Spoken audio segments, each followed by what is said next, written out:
My name is Kendra McCarter. I'm a trained offender profiler with experience in threat assessment, and my primary interest is in forensic linguistics.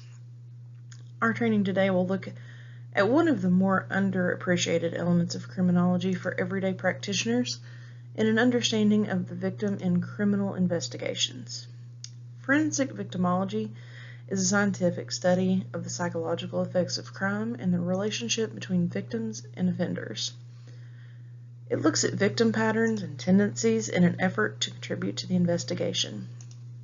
This brief training will focus on a cursory understanding of and offer a case study to illustrate the principles of forensic victimology. At the conclusion, participants will be given an opportunity to ask questions by posing them in the comments section. I will also provide links for downloading the police canvassing notes and missing person reports used in this case study in the chat as well.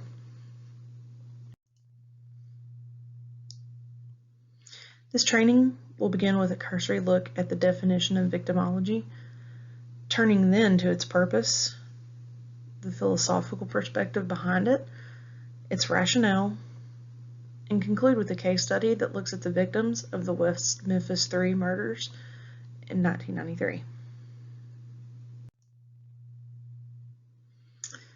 There are two learning objectives for this training. First, we will examine the field of forensic victimology as a subfield within forensic investigations.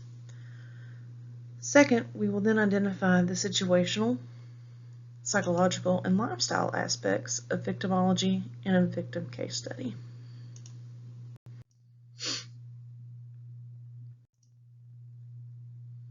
One criminologist has identified two major types of victimology: general victimology and penal victimology. General victimology identifies victims in the broadest sense, those harmed by accidents, natural disasters, war, etc. Victims in this sense are not necessarily criminal victims. The public generally uses this general notion of victim to identify those who have not been a victim of a crime. By contrast, the penal definition identifies victims in a relationship to criminal law. Victimology generally refers to the study of victims in this penal sense. In the public perception, criminal justice focuses on offenders, leaving victims as a passive and often overlooked element. Think, for example, of news reports of the latest murder. News reports will identify the offender by name, but may or may not necessarily report the victim by name. The emphasis in the public perception is nearly always on the offender. Recent victimology reverses this trend. That reversal is nothing less than what one victimologist calls a reshaping of criminology. The focus in victimology then on the victim themselves attempts to reclaim the personhood of the victim. In restoring the personhood of the victim, victimology attempts to understand the whole person. This individual has a family, friends, co-workers, classmates, etc. They have a lifestyle, habits, and preferences. How are those details from the victim's life able to assist investigators in understanding the crime, and by extension, the relationship of the victim to the offender?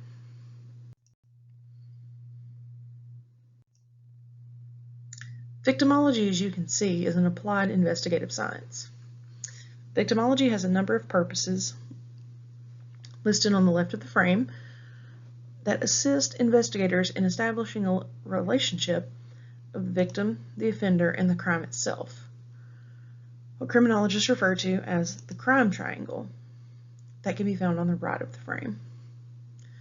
This triangle has three elements: the desire of the offender to commit the crime, the spatiotemporal opportunity to commit the crime, and the availability of the victim. While we tend to think more often of the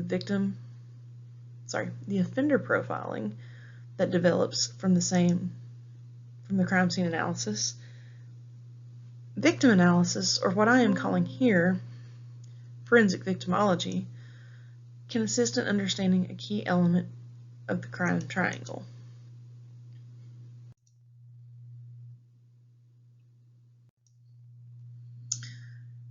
Forensic victimology, in attempting to understand the various elements of the crime triangle, forces attention on the most neglected element of the triangle in investigations, the victim themselves. Because if the triangle is correct, the more we know about the victim, the more we learn about the offender. Ignoring victimology in part or in whole creates gaps in the investigative and factual record that will make victim-related interpretation incomplete, if not inaccurate. In order to develop a holistic forensic approach to victimology, practitioners use the scientific method.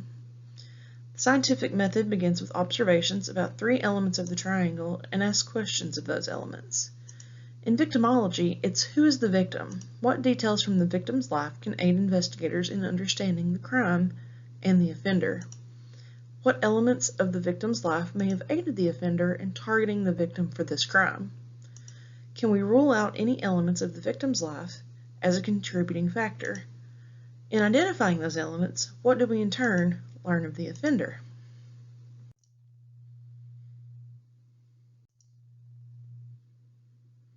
A scientific investigation of the facts of the crime, with some reference to the victims themselves, allows investigators to focus on key questions that are essential in crime investigation. The process of gathering facts in an investigation follows a scientific method and looks at the key questions: who, what, where, when, why, and how.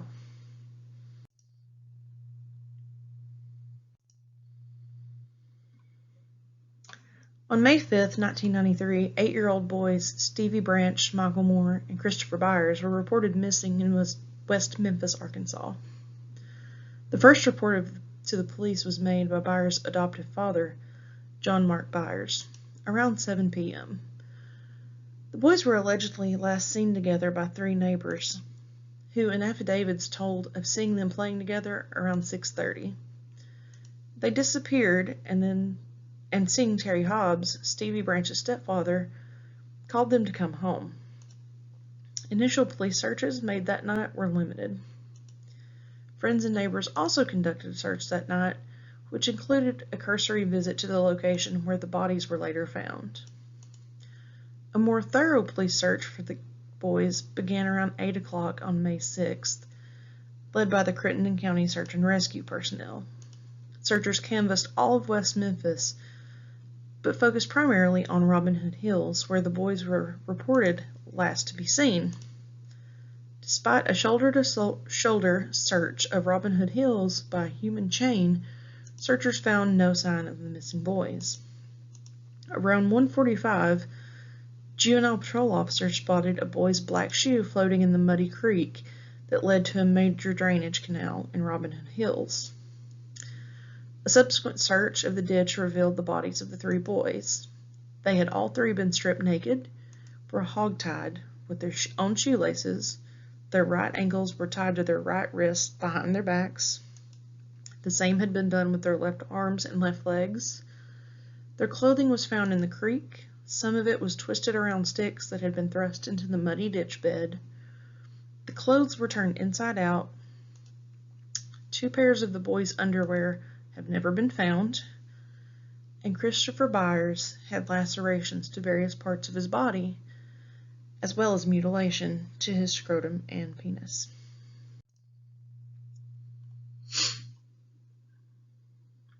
Stevie Branch was the son of Stephen and Pamela Branch, who divorced when he was an infant.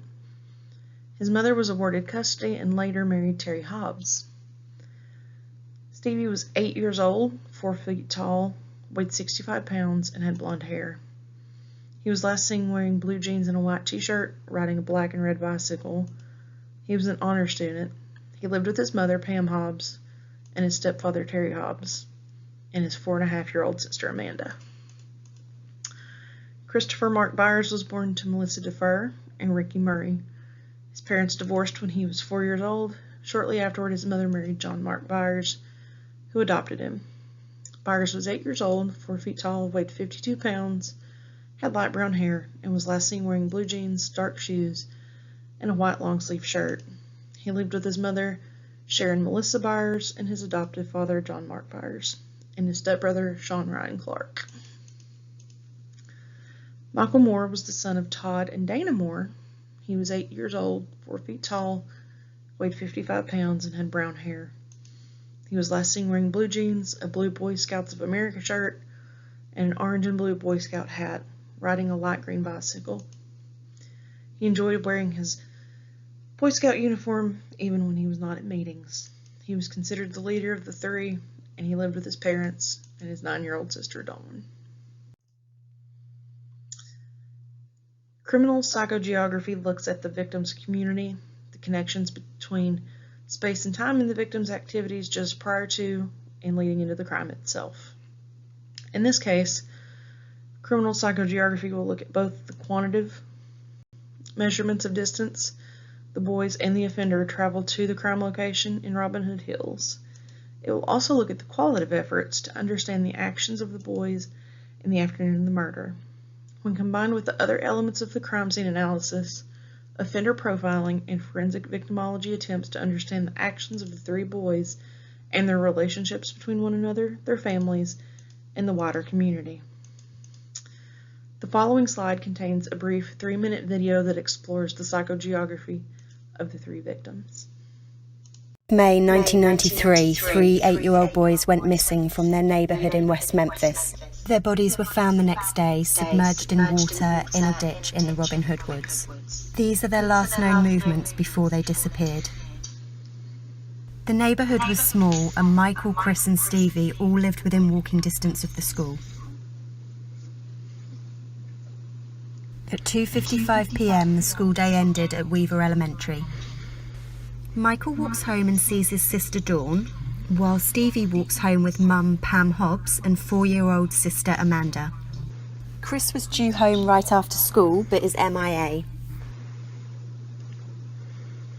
Michael changes into his Boy Scout uniform and cycles to Stevie's house. Stevie and Michael convince Pam to let them out, but Stevie has to be back by 4:30 as Pam has to go to work. Meanwhile, Chris appears at Stevie's house. This is our first sighting of him. As he's missed the boys and his favourite show is on, he watches Muppets with Amanda. We suspect that Michael and Stevie were playing in the southeast end of the neighbourhood at this time. At 4 p.m, Chris leaves Stevie's house and goes to find him and Michael. The boys meet up, and this is when we believe Jamie Clark Ballard saw the boys in her yard and running between the houses. At 4:30 p.m, they're seen emerging onto Barton with a fourth boy. Chris peels off and goes home while the rest continue on and nearly get hit by gnarling Hollingsworth. Everybody splits. Michael goes home and then him and Chris go and play on Wilson. Stevie is thought to head home. He was due at 4:30 and is now late. Michael and Chris split up. Michael hooks up with Trey in the north end of the neighbourhood and Chris is skateboarding near his house with neighbour Lakeisha Freeman. Stevie is now MIA. Michael is seen in the north end of the neighbourhood with another boy, and Chris is caught skateboarding by his dad and taken home where he's punished and made to clean under the carport. Michael is still playing in the north end of the neighbourhood and speaks to Alan Bailey Jr. outside his house.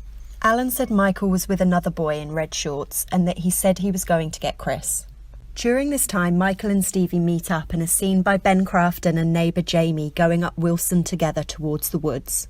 Chris sneaks off from his punishment and walks up to Carlos's house with Bobby Posey. He said his daddy whipped him and he's going to run away.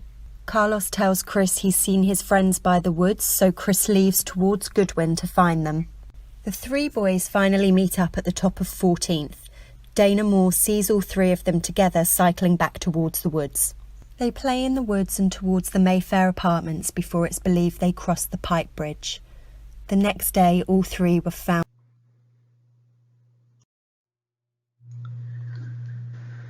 There's a note in the Bobby Posey canvassing that reads, Marjorie Posey. Bobby Posey, Chris said that his dad whipped him and was going to run away to Carlos Seals, 808 Wade Wilson.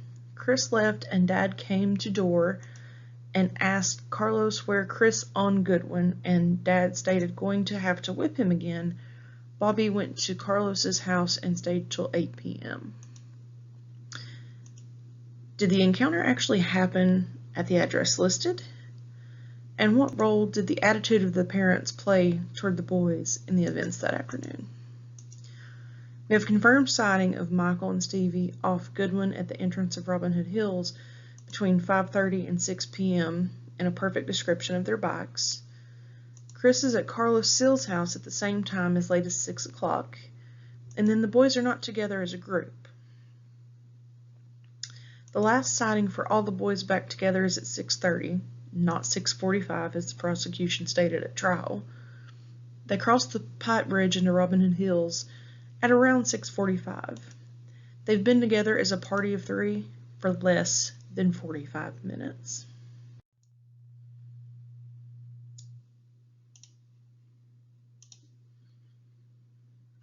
So this shows where the apartments are. This is Goodwin Avenue where the boys met up. The Pipe Bridge is right here.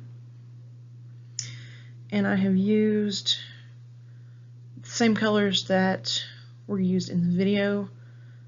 I don't know if you can see it because it's kind of light, but that's a green dot, a yellow dot, and a blue dot. And those are where the boys' bodies were found because the creek is right in there. Also, if anyone is interested, there is a documentary about this case. It's called Paradise Lost. It's a 2 or 3 part series, and then there is West of Memphis. And now I will open it up for discussion if anyone has questions.